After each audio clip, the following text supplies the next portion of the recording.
Hello everybody, in this tutorial I'll show you how to get the corn in Windrose.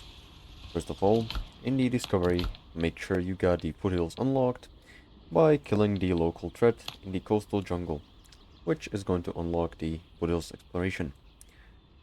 Once you've done that, you want to go ahead and travel to one of islands in the foothills biomes, which include the ancient village. As you can see, this is an ancient village.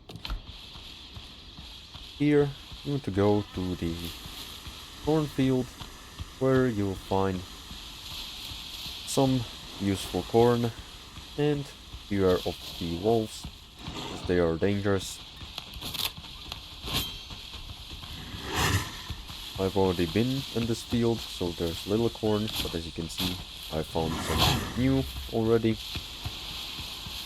And this is pretty much all how you get corn. Then you can plant the corn seeds into the seed beds, so you can get more corn out of it at your base safely. So this is gonna be all. Make sure to like and subscribe if you found this helpful, and see you in the next one.